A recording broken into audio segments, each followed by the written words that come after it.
let's talk about contract changes. The time of contract changes that you have the change in the detail of the original work. It can be add in a new work. Before we don't have a ceiling, now add a ceiling in, add in a new work. Deleting original work. No, I don't need the ceiling work in this area. Delete that. Also change. Changing the method or manner of performance of the original work.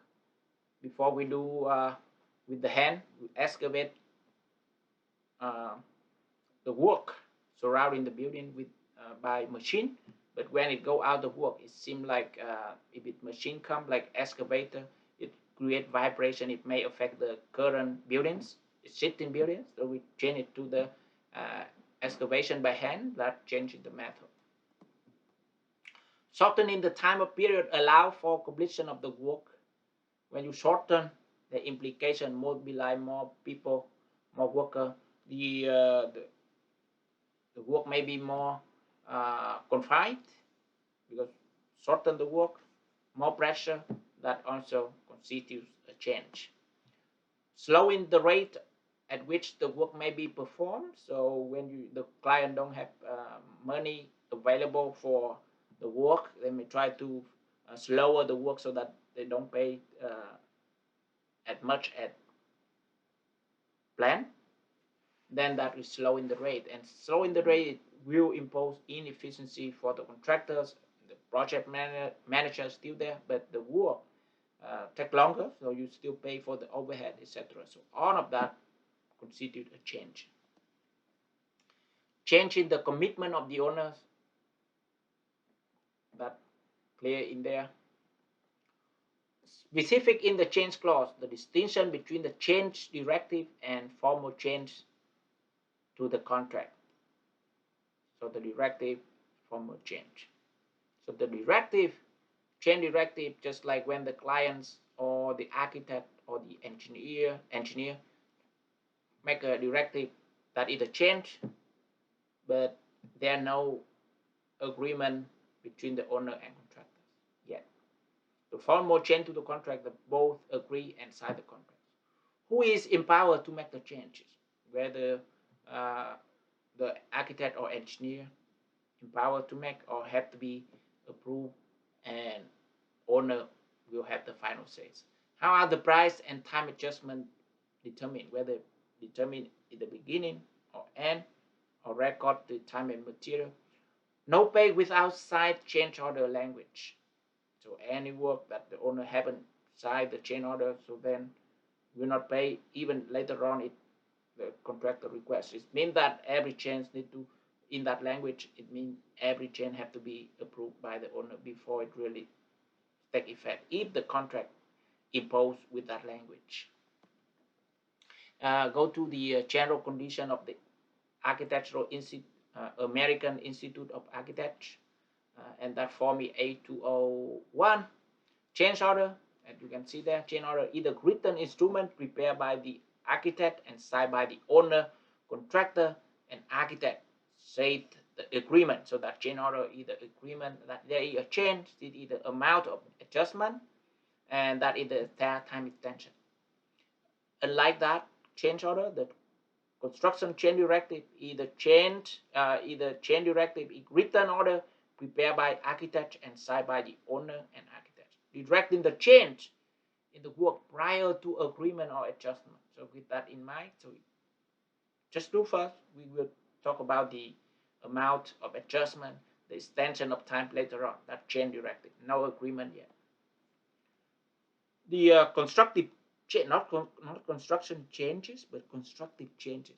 That's the term that we want to learn in this slide. That it is change that is not acknowledged by the owner except when it occurs, but which nonetheless is a change. Because some owner reluctant, doesn't want to pay that change, so he or she refuse that is a change. Let's do the work. That in the contract. That already specified in the contract, in the scope of work. Let's do it. I don't accept any change. But later on, even if the owner refused to pay, But when you realize that you change, you can go to alternative dispute resolution, to dispute mediation, arbitration. You may be able to get the amount that you spend for that change, that we call constructive change. And to have that, we have the change element and other element are required to consider that a constructive change. So change element, that is based on the specification, scope of work, etc., compared to the actual work, it difference, not in the contract documents, that is change element. The other element is mean that even both party dispute that why the contractor say that is not in the scope of work. The owner say that is in the scope of work, and that is chain element. And now the owner say let's do it, order the contractor do it. It in scope of work. That is the order element. So later on, if you consider that it's really the change, then it consider a constructive change. So that there are two elements. If the owner say, the contractor say, oh, this is not in scope of work, but the owner say, no worry about it, don't do it, then no other element, if the contractor just go ahead to do, that have his own expense. So both change element and other element have to be exist to consider in the constructive changes. And need to have a constructive change notice requirements. So you have to, based on the contract, specify how many days you have to notice. Hereby, I do this work, even we still have disputes in terms of whether this work is in scope or out of scope of work, out of scope. Notice that it may have some cost and time involved to do this work, things like that, from prepared by the contractor and notice to the owner. And then we talk about the price and time adjustment for the change order, as you see in the item here, the amount of adjustment and extent of the adjustment. So with that one, we can go back here. Forward pricing is mean that before the change start, okay, both people agree, both party agree that this amount go ahead to do. The second is prospective pricing, so that more apply in the change order directive. Do the work, we negotiate and agree later on. The third one is force account, a partial form of retrospective pricing. It means that separate one account to document, record the cost involved in that change, and we will price later. Impact cost, time-related cost, because the change may extend the project time, then it overhead, etc. Time-related costs. Loss of efficiency costs,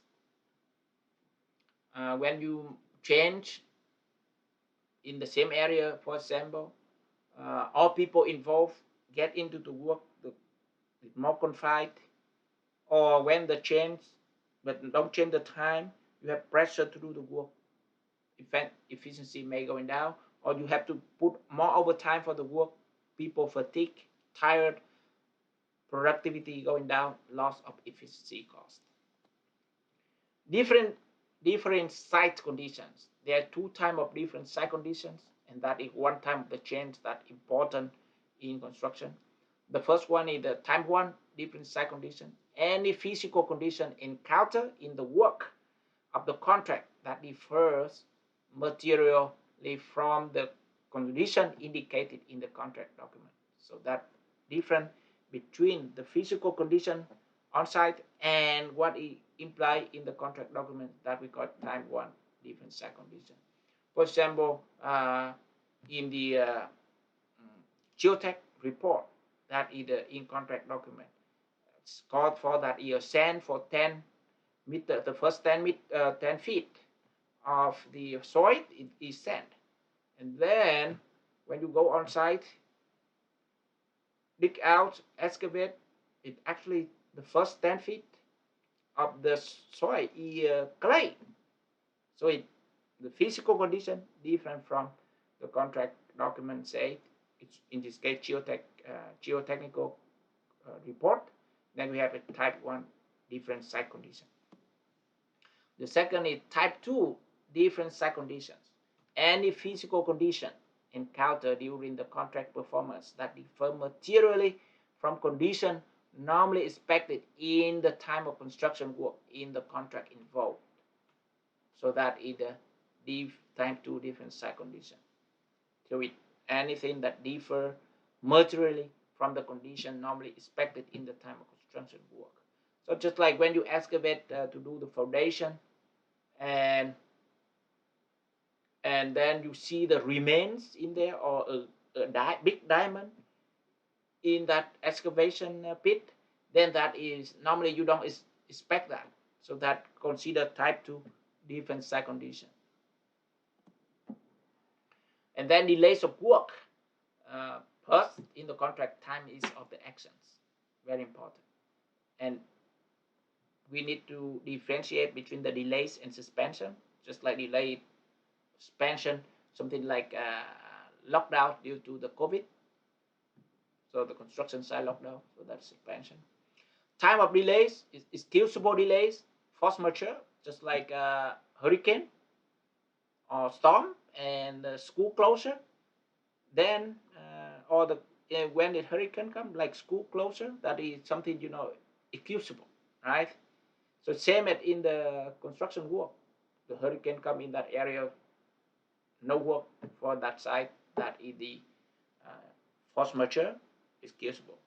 Compensable delays, that is the delay responsible by the owners. So you add more work, it extend the project time, the owner have to pay. Inexcusable delays, that is the delay caused by the contractors, So they slowly to do the work compared to what they anticipate in plan, that is inexcusable. So that they may impose the liquidated damages. The owner may get the money from the contractor due to the delay, that called liquidated damages.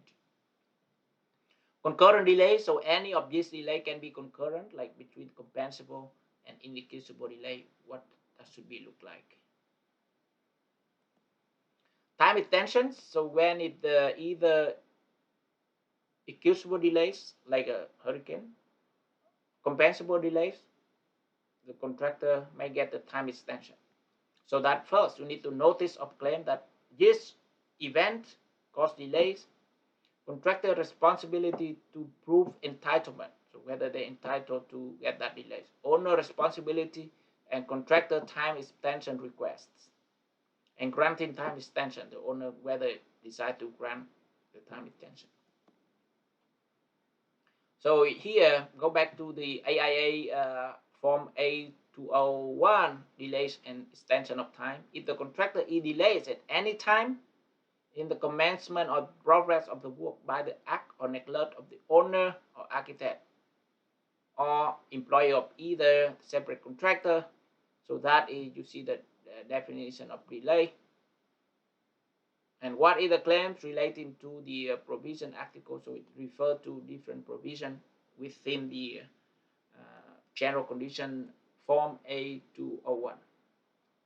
Claim and dispute. The definition, what it claims, as you can see here, claims either demand or asserted by one of the parties seeking as a matter of rights, payment of money, or other relief with respect relief like a time extension with respect to the term of the contract.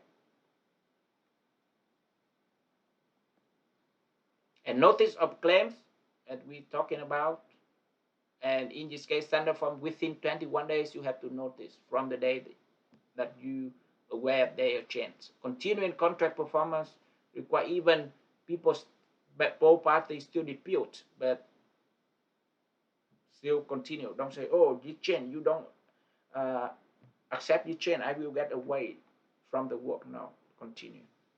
Claim for additional cost, for additional time, and that what you have. And with that, we talk about the change. And in the next video, short videos, we apply that in